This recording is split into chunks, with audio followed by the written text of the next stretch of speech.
Mes amis, le Betis Séville a éteint littéralement le Real Madrid. Mes amis, quelle belle soirée pour les Barcelonais. Oui, ce soir, le Real Madrid, malheureusement pour eux, vient de perdre les 3 points face à un Betis Séville tout à fait agréable à regarder.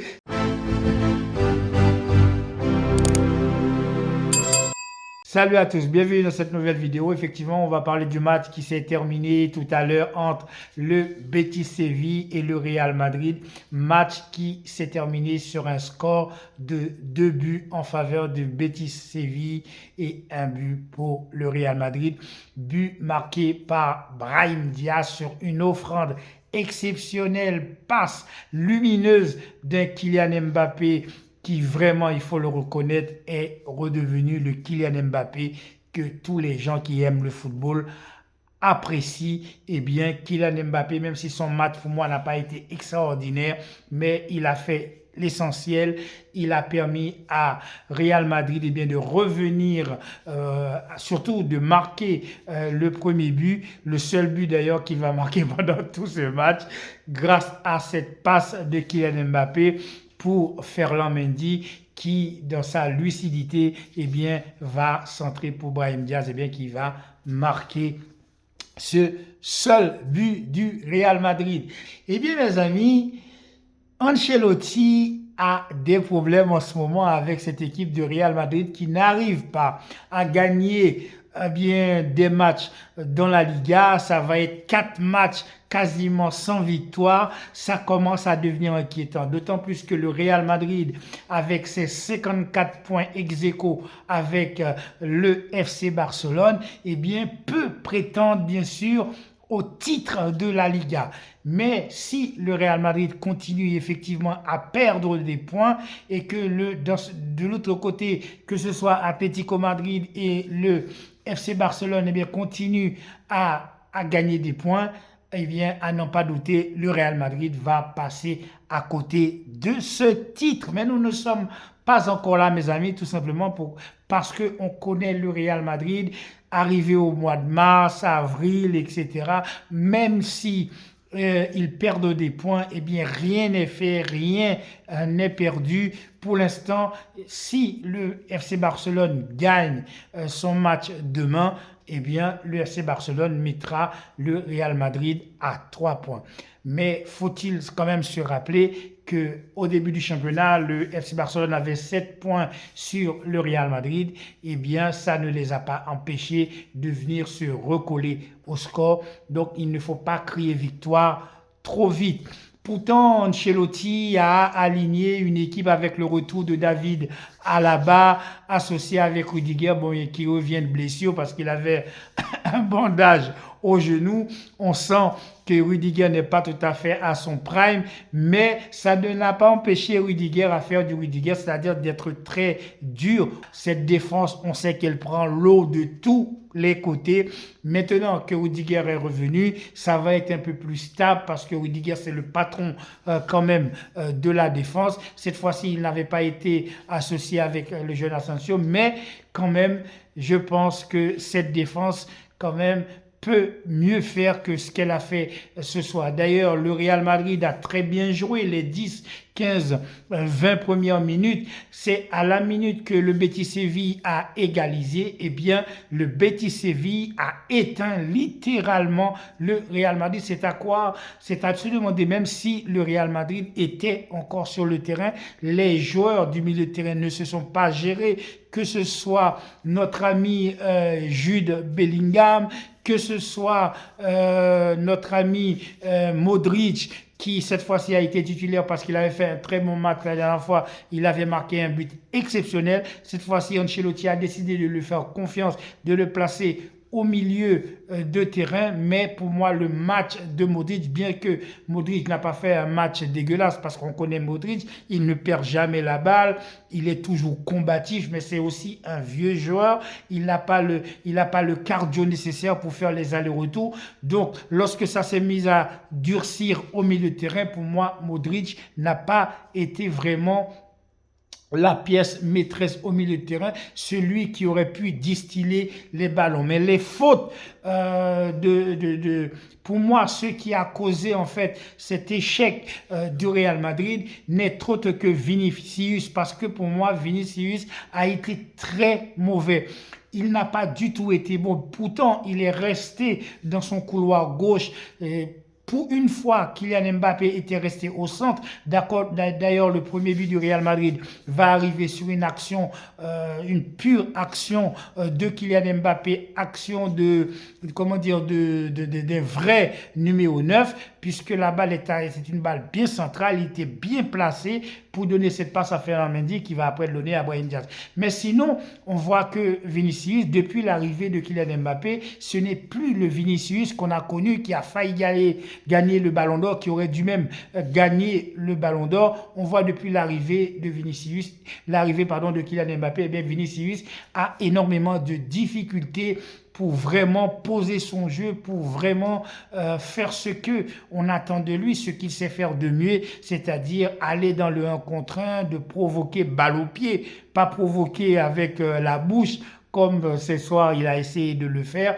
Il a pris un carton jaune, je crois. Vinicius, parfois, c'est ça son problème. D'ailleurs, ça a été l'un des facteurs qui peut-être a joué dans la balance qui fait que Vinicius n'a pas gagné son Ballon d'Or. Bien sûr, c'est de l'histoire ancienne, mais son comportement joue un petit peu contre lui. Et pour revenir sur le plan football, pour moi, Vinicius, cette fois-ci, sur son côté gauche, eh bien, n'a pas été exceptionnel. Kylian Mbappé a fait son match. Grâce à lui, le Real Madrid a pu mener au score pendant un certain temps. Mais une fois que l'égalisation a été faite par Betis Séville, eh bien, le Real Madrid et tout son staff, toute l'équipe a complètement disparu du match. Il n'y avait plus rien, il n'y avait plus personne, que ce soit au milieu de terrain, que ce soit en défense, que ce soit en attaque. Le seul joueur pour moi qui a tiré son épingle du jeu, comme à chaque fois, et c'est très rare que ce joueur est mauvais, eh bien c'est Rodrigo. Il a essayé de faire ce qu'il a pu pour permettre à cette équipe du Real Madrid eh bien, d'exister.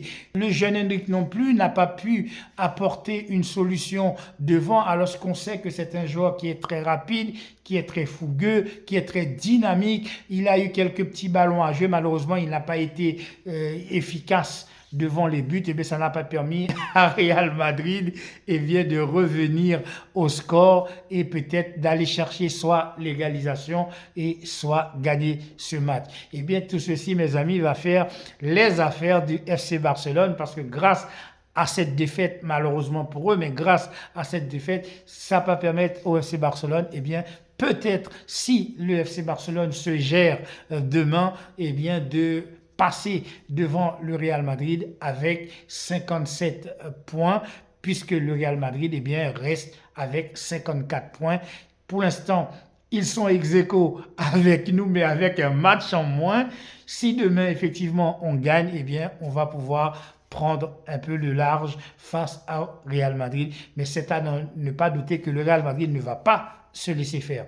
Pour Atlético Madrid aussi, mes amis qui n'arrêtent pas de nous faire chier. Déjà en Coupe du Roi, ils nous ont empêché d'avoir un pied en finale. Après nous avoir mené 2-0, on a égalisé 2 partout, on mène 4-2. Ces joueurs ont réussi à obtenir le 4-4 et nous empêcher effectivement d'avoir un pied dans cette finale en attendant le match retour. C'est pour vous dire à quel point eh bien, cette Liga, rien n'est joué. Parce que ce soit Atlético Madrid, que ce soit le Real Madrid, que ce soit le FC Barcelone, eh bien pour l'instant, il reste 3 prétendants au titre. C'est vrai que le Real Madrid est là. Ancelotti a envoyé un message très clair. Je ne sais pas si vous avez vu le match, mais la sortie de Kylian Mbappé à la 72e, 73e, 74e minute de jeu, ce n'est pas quelque chose que Ancelotti a l'habitude de faire. Là, j'ai trouvé que le choix d'Ancelotti de sortir Kylian Mbappé n'est pas un choix anodin, parce que Kylian Mbappé, pour moi, n'a pas été vraiment exceptionnel, même si il a fait quand même quelques bonnes actions. Comme je l'ai dit tout à l'heure, c'est grâce à lui que le Real Madrid a pu mener au score, même si cela n'a pas duré très longtemps. La sortie de Kylian Mbappé, soit c'est pour le préserver en attendant le match choc contre Atlético Madrid en Ligue des Champions, dans les prochains jours. C'est peut-être pour ça, mais c'est peut-être aussi pour donner un peu de temps de jeu aux autres joueurs qui n'ont pas pu jouer depuis l'arrivée de Kylian Mbappé. On sait vraiment que Kylian Mbappé, à chaque fois, il a toujours été titularisé, même quand il n'est pas bon. Et ce soir, on ne peut pas dire qu'il n'était pas bon, il n'était pas exceptionnel, mais il n'était pas mauvais non plus. Comme je l'ai dit et je le répète, c'est grâce quand même à Kylian Mbappé sur cette passe lumineuse qu'il a pu donner à Ferland Mendy et qui va occasionner le premier but du Betis Séville. Au milieu de terrain, pour moi, c'est vrai que Jude Bellingham, j'étais un petit peu déçu par son match parce qu'on connaît le potentiel de ce joueur, on connaît le potentiel de Jude Bellingham au milieu de terrain. Et là, j'ai trouvé lors de ce match, il n'a pas apporté ce qu'il aurait pu apporter, que ce soit en attaque et que ce soit en défense, parce que cette équipe, ce milieu de terrain a été littéralement bouffé, vraiment bouffé par cette équipe de Betis Séville. On ne peut pas dire que Betis Séville, cette fois-ci, a mis un bus et a fait que défendre. Ils n'ont pas fait que ça. Ils ont essayé quand même de jouer un peu vers l'avant. Ils ont mis un pressing qui a été très efficace, qui n'a pas permis au Real Madrid de pouvoir égaliser et de remporter même ce match. Pour moi, Séville a fait ce qu'il fallait, c'est-à-dire d'aller chercher le 2-1. Et surtout, après avoir été menés 1-0, sur leur terrain, ils n'ont pas hésité à continuer à attaquer pour aller chercher donc ce penalty qui a été flagrant. On ne peut pas dire qu'il n'y avait pas penalty, il y avait penalty. Donc pour moi, le Real Madrid ne s'est pas géré comme dit l'autre. Défaite du Real Madrid sur le terrain de Betis Séville sur un score de 2 buts en faveur, bien sûr, de Betis Séville. Voilà, mes amis, c'est tout pour aujourd'hui. N'oubliez pas de commenter, de liker. Prenez soin de vous, de votre famille et de tous ceux qui vous sont chers. Je vous souhaite de passer une agréable soirée. Je vous dis à très bientôt sur le Carrefoot pour une prochaine vidéo. Ciao.